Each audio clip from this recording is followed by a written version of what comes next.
আসসালামু আলাইকুম প্রিয় ভাই ও বোনেরা, তোমরা কেমন আছো? আমি আলহামদুলিল্লাহ ভালো আছি। আজকে তোমাদের সাথে একটা গায়ে হলুদের A to Z cake decoration দেখাবো। তো প্রথমেই এখানে নিয়ে নিচ্ছি কেকের জন্য 1.5 কাপ ময়দা। 1.5 কাপ ময়দাকে এভাবে একটা চালনি দিয়ে চেলে নিতে হবে। তো এবার দিয়ে দিচ্ছি বেকিং সোডা আর লবণ। বেকিং পাউডারটা এখানে ব্যবহার করা হয়নি। তার সাথে দেওয়া হয়েছে 10 টাকা দামের 1 প্যাকেট দুধ, আর তার সাথে দেওয়া হয়েছে 15 টাকা দামের 1 প্যাকেট কফি, যেটা রেডিমিক্স কফি। আর এখানে হোমমেড কোকো পাউডার দেওয়া হচ্ছে 3 চা চামচ উঁচা উঁচা করে।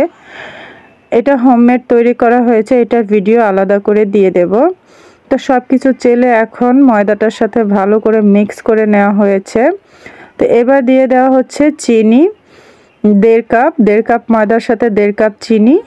ডিম দেওয়া হচ্ছে 6 পিস। 1.5 কাপ ময়দার জন্য 6 পিস ডিম দেওয়া হচ্ছে। সব কিছু পরিমাণ মতো ঠিকঠাক হলে কেক হওয়াটা কোনো ব্যাপারই না। তো এখন দিয়ে দেওয়া হচ্ছে চকলেট এসেন্স। এটা যেহেতু চকলেট কেক হবে, তাই এখানে কিছুটা চকলেট এসেন্স, চায়ের চামচে 1/2 চামচ হবে এসেন্স। আর তেল দিয়ে দেওয়া হয়েছে 1/2 কাপের মতো। তেলটা খুব বেশি না, 1/2 কাপের মতো দেওয়া হয়েছে। এটাকে প্রায় 10 মিনিট বিট করে নেওয়া হয়েছে বিটার দিয়ে। 10 মিনিট বিট করার পরে এটাকে এখন সেই ময়দার মিশ্রণটাকে একসাথে এই ব্যাটারটার মধ্যে মিশিয়ে দেওয়া হচ্ছে। আর মেশানোর সময় খেয়াল রাখবেন, এটা একদিকে ঘোরাতে হবে। এটা কিন্তু সব দিকে ঘুরিয়ে মেশানো যাবে না। একদিকে ঘুরিয়ে ঘুরিয়ে এই ব্যাটারটাকে মিক্স করতে হবে, না হলে ময়দার এই মিশ্রণটা দলা পেকে যাবে। তো দেখুন এটা প্রায় মেশানো হয়ে গেছে, যাতে করে কোনো রকম লাম্পস না থাকে ওইদিকে খেয়াল রাখবেন। এখন 2 পাউন্ডের একটা মোল্ডের মধ্যে তেল দিয়ে এখানে লেখালেখির কাগজ দিয়ে ব্যাটারটা ঢেলে দেওয়া হয়েছে। তো ব্যাটারটা ঢেলে দিয়ে আগে থেকে 10 মিনিট হাই হিট করে রাখা একটা ফ্রাই প্যানের ভিতরে কেকের মোলটা দিয়ে দেওয়া হয়েছে। এখন ঘড়ি ধরে 40 মিনিট পর এটাকে চেক করতে চলে এলাম। এর ভিতরে একবারও ঢাকনা খোলা হয়নি। এরকম একটা কাঠি দিয়ে চেক করা হয়েছে। দেখুন কাঠিটা ক্লিন এসেছে, মানে এটা পারফেক্টলি হয়ে গেছে। আর কতটা স্পঞ্জি হয়েছে সেটা তো দেখতেই পাচ্ছেন। তো কেকটাকে গরম গরম একদম এটা তুলে নেওয়া হচ্ছিল, যেহেতু 2টা কেক বানানো হবে। তো দেখতেই পাচ্ছেন কতটা স্পঞ্জি হয়েছিল। কেকটা আসলে অনেক গরম ছিল। তো এই পর্যায়ে কেকটাকে এখন 2টা লেয়ারে কেটে নেওয়া হবে, মানে সমান করে কেটে নেওয়া হবে। উপরের অসমান জায়গাটাকেও সমান করে নেওয়া হবে। আর এটা চকলেট কেক, যেহেতু খুবই সুন্দর ফ্লেভার আসছিল একটা কেক থেকে, সুন্দর ঘ্রাণ আসছিল। এবার উপরের যেই অসমান অংশটা সেটাকেও উঠিয়ে নেওয়া হয়েছে। তো এতটুকু পাতলা করে কেটে নেওয়া হয়েছে, প্রায় 1 ইঞ্চি পুর করে কাটা হয়েছে। এখন কেকে দেওয়ার জন্য সুগার সিরাপ তৈরি করা হচ্ছে। এখানে 1 কাপ পানির মধ্যে 6 চা চামচ চিনি দিয়ে সুগার সিরাপ তৈরি করা হয়েছে। তো এখানে হুইপড ক্রিম, কেকের জন্য ক্রিমটা তৈরি করা হবে, হুইট ক্রিম। এখানে একটা প্যাকেটের অর্ধেক ক্রিম ছিল। এটাকে এখন ভালো করে বিট করতে হবে, মিনিমাম 10 থেকে 12 মিনিটের মতো এটাকে বিট করতে হবে।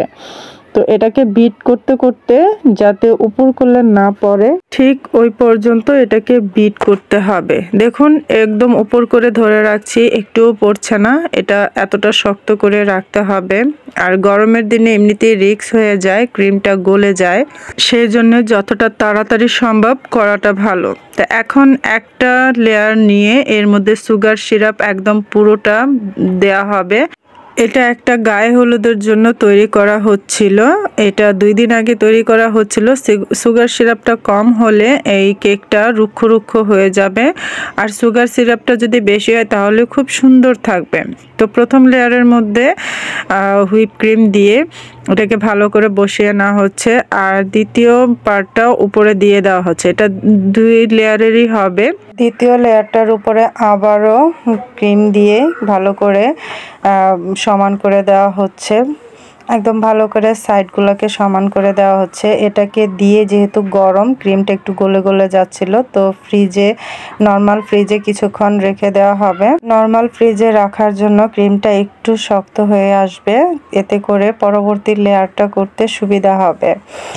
তো এবার ক্রিমগুলোকে কালার করে নেওয়ার পালা। যেহেতু গায়ে হলুদের কেক, তো গায়ে হলুদের কেকগুলো খুব কালার কম্বিনেশন হয়। তো এখানে 3টা কালার ব্যবহার করা হবে, লাল, সবুজ, হলুদ। এবার সবগুলা কালার তৈরি হয়ে গেলে এই কালারগুলোকে পাইপিং ব্যাগে ভরে নেব। পাইপিং ব্যাগে ভরার আগে প্রত্যেকটা কালার ভালো করে মিক্স করে নেবেন। আর এই কালারগুলা ফুড কালার, কোনো স্বাস্থ্যের জন্য ক্ষতিকর হবে না, সেই কালারগুলাই ব্যবহার করা হয়েছে এখানে। তো এবার পাইপিং ব্যাগে ভরে নেওয়ার পালা। একে একে করে সবগুলো পাইপিং ব্যাগে ভরে নিচ্ছিলাম। তো পাইপিং ব্যাগে ভরে এই দেখুন, এটাকে একদম সুন্দর করে নজল অবধি পৌঁছে দেওয়া হচ্ছিল, খুব সুন্দর ছিল। তো একে একে সবগুলাই ভরে নেব।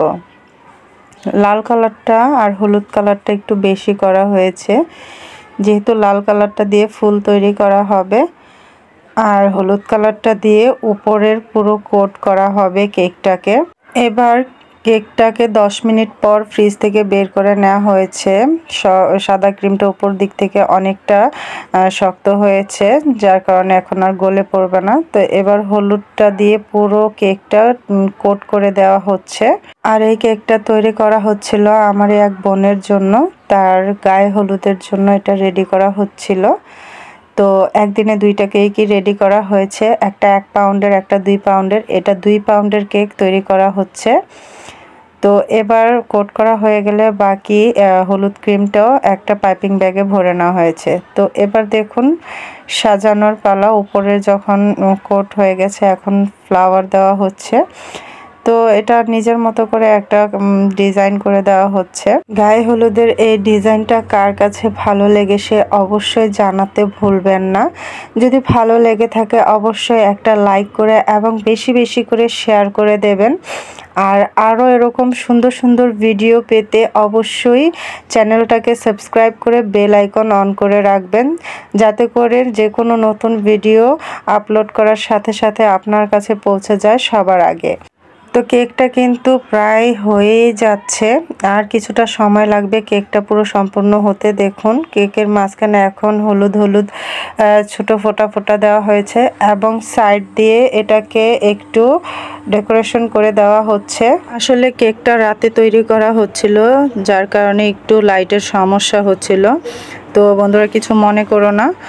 তো এই আমার কেকটা ডেকোরেশন হয়ে গেছে, কেকটা একদম তৈরি করা কমপ্লিট। এটা আমার বোনের গায়ে হলুদের কেক ছিল। তো কার কাছে কেমন লেগেছে নিশ্চয়ই জানাতে ভুলবেন না। আল্লাহ হাফেজ।